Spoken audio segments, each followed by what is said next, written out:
Welcome to the BullCast podcast. I'm Katie Pickler, and with me today is Court Winsett. Hello. Hello, pulpit. How are you today? We're not talking about pirates. Well, welcome back again. A regular back again, I guess. I mean, I just was on a sabbatical for a while. It's fine. A little bit. For just a minute. Just a minute. Yeah, not too long. We missed you a ton. We only did like 3 or 4 episodes without you. Yeah, it wasn't that many because so- I was so prepared before I left and made you guys record a ton. Yeah. So it was like I was never gone. We had a bunch of stuff banked. So for most of our listeners, it's like you were never even gone, really. And now I'm back, and so now we're going to ramp up, step up the stuff. My world's changed, so now I'm going to be talking about a bunch of different stuff. Yeah, 100%. Now, my world has not changed all that much, at least in terms of... You're still married. You still got a job. Yeah. You still got 3 kids. Exactly. You produced 2 new humans in the Yes. in the time. All My right. humans are older. Your humans are grown. Yeah. We've already gone through one child turning 26, and now we've got another one that's Oh my gosh. Yeah, because turning 26. when I'm looking at this outline talking about you're 26, now what? I'm like, didn't we already do this? And it must have been the last time. Yeah. We've gone through it once with Keiki. Now we're doing it again with my boy. It continues to be a stressor for me in a way that I really didn't think it was going to be. Kids have been on my insurance. And I remember when they made it a thing that, like, it used to be your kids got knocked off your insurance way earlier. Yeah. And ACA, the Affordable Care Act, is what made it that children could stay on your insurance until they were 26 years old. Yeah. And I remember when they passed that, thinking to myself, why on earth would you need... Yeah, because you're thinking, okay, 26, because 26, you were married. I was married with a kid. With a kid, yeah. Well, times are different now. I could understand when you heard that. You're like, no, they should be off the payroll. But Yeah. now you look at it and it's like they're probably getting it established. They're Yeah. getting a job. Maybe they're getting a job that doesn't have good health insurance or doesn't have it at all. Yeah. Some of them, we talked about boomerang kids and how they may go off away to school and then they come back. A lot of times I'm hearing parents that are very gracious of letting their kids come back home, save up some money, work, and,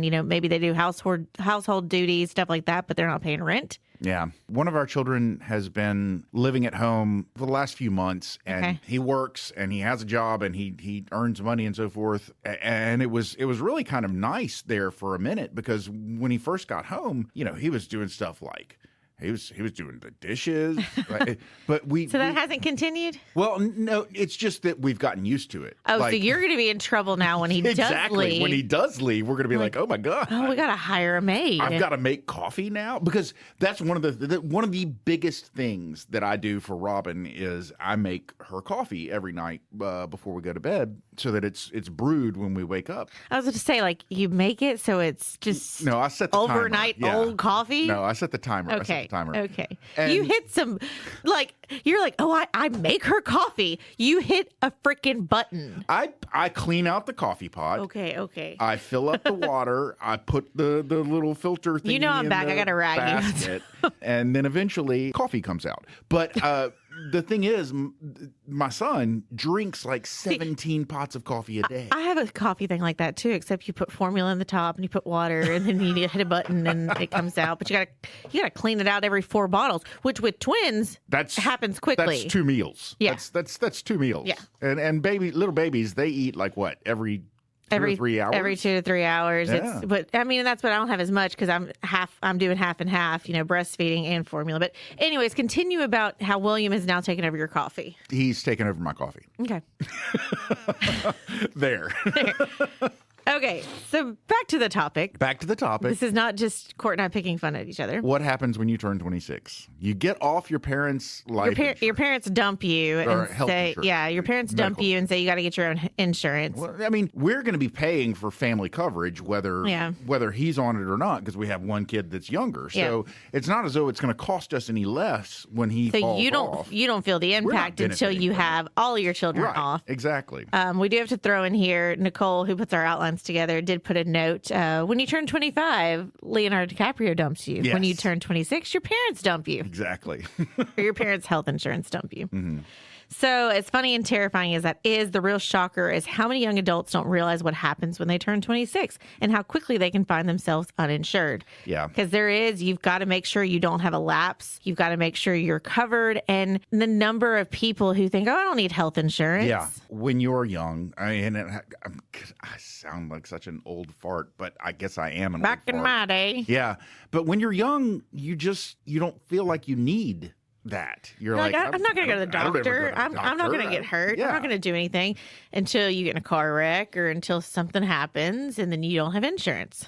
So I guess it's kind of delaying. Like it should be that, at 18 you're an adult. Well, not really. You can be drafted when you turn 18. Yeah. Why can't you drink when you turn 18? And 21 you can drink, and it's 26 you have the luxury of staying on your parents' insurance. But that is a ticking time bomb. You've got to make a decision prior to that what you're going to do. Yeah. It's kind of like people freak out, taxes come every year. This is at least a one-time thing, but still, you should know as you're getting closer to that, what are you going to do? What is going to be your options?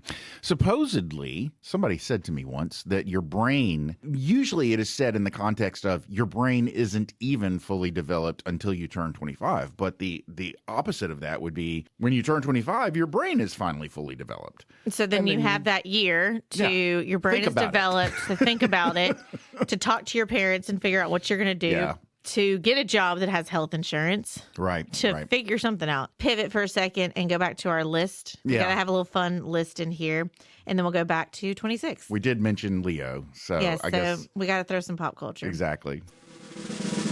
So while we're on the topic, let's not forget Leo's real lasting relationships, his movies. Of course. Here's the best DiCaprio performances. No expiration dates required. Wow. Oh, Nicole, I think is hating on Leo. He was like, what was it, Tiger Beat magazine? Like Leo was such a heartthrob. I think that's what they were called, Tiger Beats. Tiger Beats was a magazine. It was not one that I ever I know, but I think it had like, Leo. It had all sure. Yeah, 100%. Leo basically became everybody's guy back when he, I guess it was when he did Titanic, really. Yeah, Titanic was when he really picked up, because I think those magazines would have like Jonathan Taylor Thomas and like all those heartthrobs. And he at the time that he did Titanic, he was probably in his early 20s, right? Am I wrong about that? Probably. Yeah, and he's basically been dating girls in their early 20s ever since. Yeah. Nope.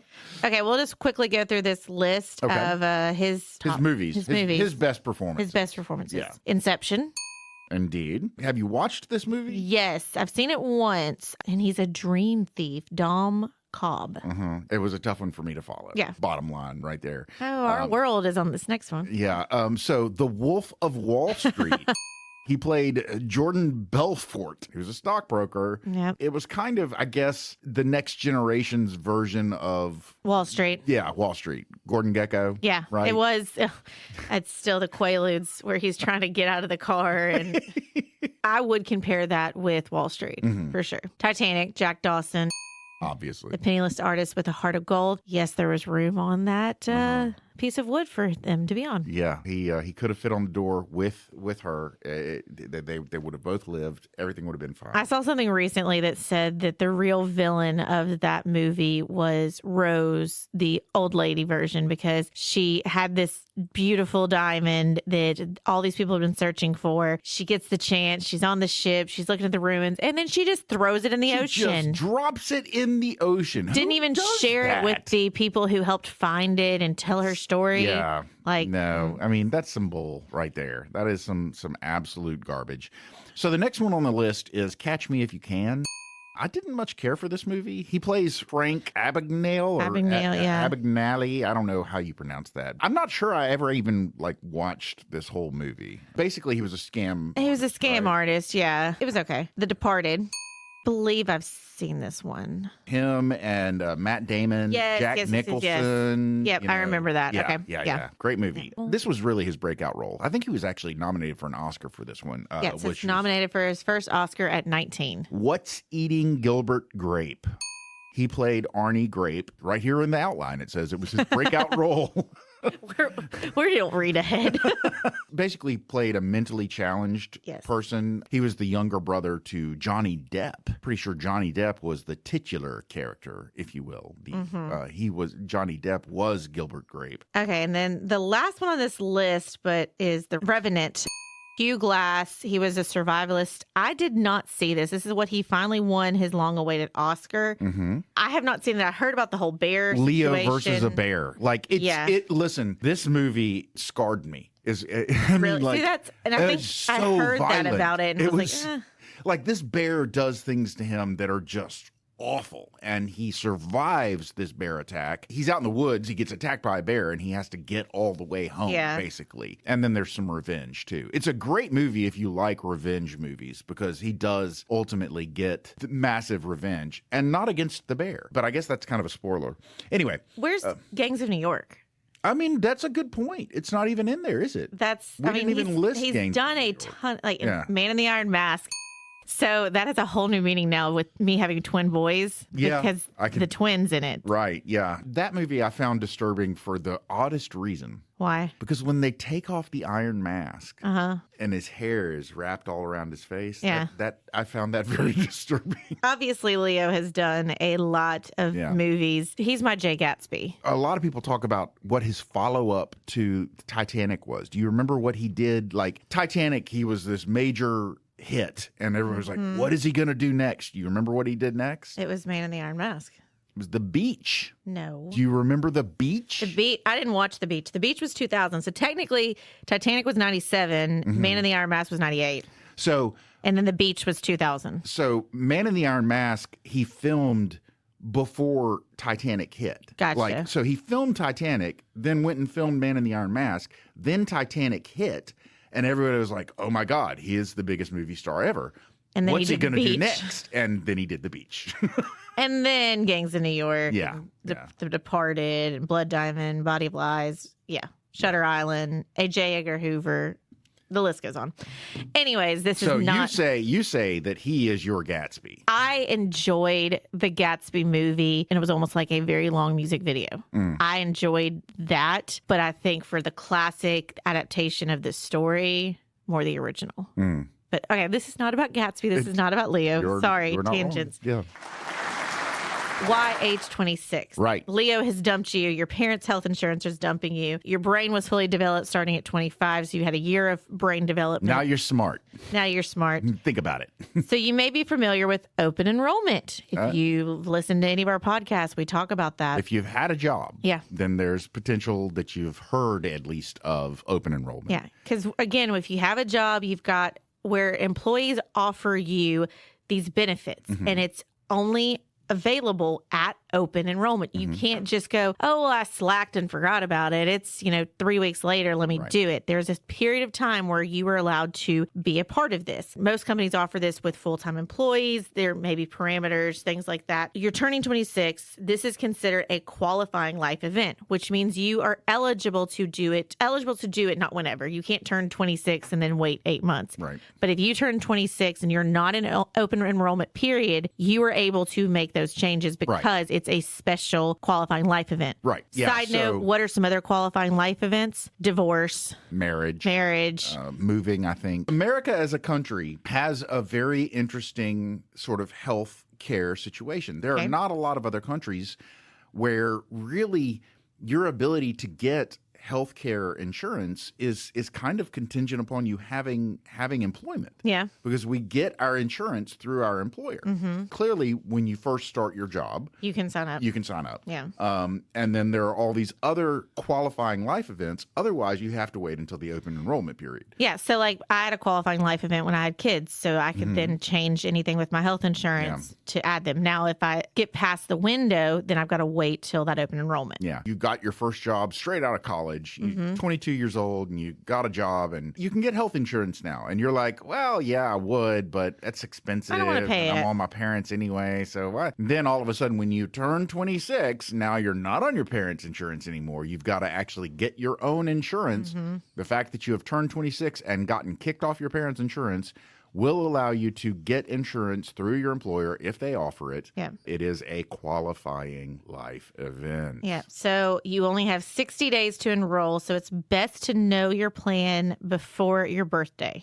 So again, 25, Leo's dumped you. Your brain is fully developed. You start making a decision on what you're going to do with your health insurance. Now, I will say, very interesting to me that there are some states where even after you turn 26, you don't necessarily get kicked off of your insurance, your parents' insurance. The reason I find it interesting is because one of the states where they have actually extended the age that you can stay on your parents' insurance to 29 or 30, I don't remember which, is New York. And as you may remember, one of my kids lives in New York, but it is not where you live. It is where your parents live. Oh, so gotcha. I was about to say, could the parents be like, no, you got to get off at 26. Like, I don't need you staying on there. So if you lived in New York, but not because your daughter lives in New York. My daughter lived in New York. That didn't save her. When she turned 26, she had to get off our insurance because we live in Tennessee. Gotcha. If you lived in those states, you'd still have to be unmarried, no dependents, student status, etc. Disabilities in most states, dependents with disabilities can remain on parental coverage indefinitely. Yeah. Which, I mean, that makes sense. Yeah, there's lots of different parameters with that. This is less sexy of a topic. We'll just kind of hit on these because we've talked about them before. But understanding health insurance plans, I'm going to go take a nap now while Cord explains these. Oh, come on. It's not that. I mean, like, I know we have discussed this topic before because I remember discussing high deductible health plans. Yes. And it seems like nowadays you almost always have a high deductible health plan. Like, I'm not sure there really is any other kind. They're out there. We have to learn about them. But So basically, the two kinds of insurance that I am familiar with and that I'm pretty sure I had to study to pass my insurance exam were HMO and PPO. HMOs, they're not that prevalent anymore. They were a big thing back when I was in my early 20s, but not as prevalent anymore. HMO being Health Maintenance Organization. They're highly, highly scheduled plans. So like you have your primary care physician, and to be able to go to any kind of doctor other than your primary care physician, you have to go to your primary care physician and then get referred to another doctor, so on and so forth. PPOs are a little bit more loosey-goosey. That's kind of the way I think of it anyway. The PPO is the Preferred Provider Organization, and you have to pay a certain amount for your healthcare services before your insurance kicks in. First of all, you've got a deductible. There's probably some minimum amount that you have to pay before your insurance will even start covering stuff. Whereas with the HMO, you basically have just copay. You pay $20 when you go to see the doctor. You pay $20 and that's it. That's all you have to pay. With the PPO, a lot of times there won't be the copay. So if the doctor bills you $300, then you pay the full $300 until you meet your deductible. And if your deductible is $1,500, you'd have to go see the doctor 5 times and pay a $300 bill 5 times before you could actually But then after that, then you've met it. The last category is the high deductible health plan, and it's abbreviated HDHP. I have never in my life heard HDHP. You see HMO, PPO, but you don't see HDHP. No, but that would basically be the idea. Basically the same thing as the PPO. It's instead of your deductible being $1,500, it's $6,000 or $3,000. It's a higher deductible. You're going to be paying a lot more for a lot longer, unless you have 5 people in your family all on your plan, and you can meet that deductible in like the second month of the year. There are your plans. Okay, and then whoa, she woke back up. I did. I'm wait now. I know we've talked about these before. Is HSAs and FSAs. So this is something that you're about to make this decision. Again, you're going to go, I need to save my money. I'm 26. I still want to be footloose and fancy free. If you've got options for a FSA, which is a flexible spending account, again, it functions like a medical expense. It's a specific bank account to pay for out-of-pocket costs with tax-free dollars. Can be used with any health insurance plan if your employer offers it. Right. You need to figure out how much you want to contribute at the beginning of the year. FSA dollars are use it or lose it, so most unused dollars don't roll over. Right. I prefer the HSAs. Yeah. Most people prefer the HSAs. And from helping clients, I tend to see HSAs a lot more than I see FSAs. FSAs were first. And then they came out with HSAs. And I think HSAs are so much better. They're so much better. Just the fact, if you've got money in there, use it or lose it. Then you're panicking in December trying to figure out how to use this money that you've left in there. And so with HSAs, you don't have to worry about that. Your money will roll over. You can control how it's invested with a lot of HSAs, which is cool. It even rolls over in the fact that my previous job had an HSA, so I was able to, while we don't do HSAs here, I was able to still have that and then I had a card associated with where I could spend that down for several years after I left that job. Yeah. People are like, oh, what is this HSA thing? Or what is this you speak of? If you have an insurer that is a high deductible insurer, then you can get an HSA. Even if your employer doesn't offer it. Now, your employer can offer an HSA and do, I think, pre-tax contributions to your HSA, yes. I think. But even if your employer doesn't offer an HSA, you can go out and get an HSA on your own and contribute post-tax dollars to that. Which, HSAs, think about it this way. We talk about budgeting all the time. This is a way for you to allocate money towards health expenses. And it's things like going to the doctor, premiums, surgeries, but it's also going to Walgreens and picking up cold meds, prescriptions, things like that. And so Band-Aids, you're always going to have stuff like that. So if it fits in your budget, it's a good way to save money for health needs, because if you ever sit in a financial plan with me, one of the things I talk about is the concern of outliving your money and medical expenses. So those are what's going to always be the issue. Is people are living longer, they need money set aside for medical. Yep. Talk about all of this stuff in the context of, again, America, unique place where you basically, to have health insurance, you got to have a job. You got to have a job. What happens if you don't have a job? What happens if you don't have a full-time job? Sorry. What do you do? Please, sir, can I have some more? You beg. You beg, yes. Medicaid, individuals with lower income may qualify for this low-cost plan through the federal government. And Medicaid benefits are going to differ depending on what state you live in.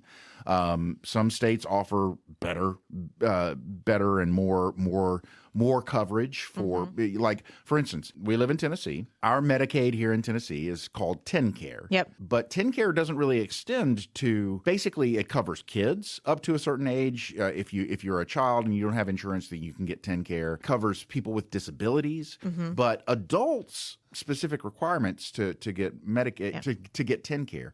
Whereas again, my daughter lives in New York. New York's coverage, they cover, if you are below a certain threshold income wise, you can get New York's Medicaid coverage. It covers anybody, doesn't matter. So that's where it's look at state specific. Right. Quick thing that y'all may know the difference, but I always try to remind myself: Medicaid, Medicare. Right. So Medicaid has aid at the end of it, which means they're aiding those that, lower income, things like that. Medicare is, I think, caring for the elder, things like that, even though it can be for non-elders as well. Well, you qualify for Medicare when you turn 65. Yeah, so basically. You think older, there are situations where you could get Medicare a little early, but pretty much standard. Yeah. You're older when you get it. But Medicaid, that is income-based, and also it's an aid to you. Yeah, it's for people with disabilities, so on and so forth. So okay. If you're...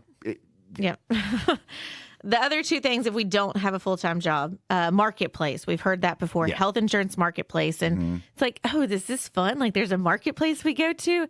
It's your options. Yeah. Hey, I can't qualify for Medicaid. The thing that we should mention about Medicaid is it's coverage and there's no cost. There's no cost. Whereas if you don't qualify for Medicaid, then you go to the marketplace. It's under the Affordable Care Act. It's ACA. Private Obamacare. insurance. Yeah, it's Obamacare. Yeah. You go to the marketplace, which is a website, I guess, and you can sign up for it. You're gonna have to pay for it. It is costly, and a lot of times what you can get through the marketplace is going to be more expensive than what you could get through an employer if you had a job that offered health insurance. Yeah. Because a lot of times the employer will actually pay a portion of or all of your premium for insurance. Whereas when you go through the marketplace, you're going to be paying that full premium yourself. Exactly. So, and I kind of want to go back to that, but I want to talk about the other one first. COBRA. This is for individuals who lose their job and can continue their existing coverage for a limited time through this program. And so that's going to be specific to your job, how long you have it. COBRA is expensive. And so again, the employer supplements your premium a lot of times, when you have insurance, but once you have been fired or lose your job for whatever reason, they no longer are supplementing it. So you're paying that full premium yourself. Yeah. Okay, this is, where my brain goes, but the way I remember it is cobra. Think about a cobra, snake. Oh. And how a COBRA, and this don't come for me if I'm wrong with this, but in my mind, I'm thinking, okay, COBRA is short term. It has a real quick fuse. It is a Band-Aid. You're just temporarily having this. It's expensive. You got to quickly decide what you're going to do because it's not going to last. And I think about that kind of like a COBRA snake. You don't know how long. If you see it, you've got a real short time before it's going to get you. So you better act fast. You don't want the COBRA. Like if it bites you, you're screwed. You need to hurry up and get to it. You need to get some health insurance. Well, you don't have a full-time job. Another scenario that we do have, and this is kind of going off the 26 thing, but we will have a lot of clients that'll come in and maybe there's one spouse that works and the other one doesn't. Mm-hmm. That spouse wants to retire. Maybe that other spouse is not Medicare age. Right. So then we're having to figure out, do we bridge with COBRA? Do we bridge with Marketplace? Bridging the health insurance gap. And that is a real thing I talk about every single day with clients because they forget if one spouse was carrying all the insurance for everybody, or if that spouse loses their job, they cover for everybody. Do you then get on the other spouse's insurance? What do you do? Things like that. So this can happen a lot. Yeah. You need to understand insurance. It doesn't just affect people who have just turned 26, I think is your point. Yes. Right. Why does health insurance still matter? Because people need insurance. Haven't we covered that? Yes. Because you need to be healthy. So it's according to a study from Kaiser Family Foundation, 41% of adults carry debt from medical or dental bills. Mm-hmm. Okay, well, health insurance doesn't necessarily mean you're not going to have debt. Mm-hmm. So I'm going to kind of debunk that a little bit.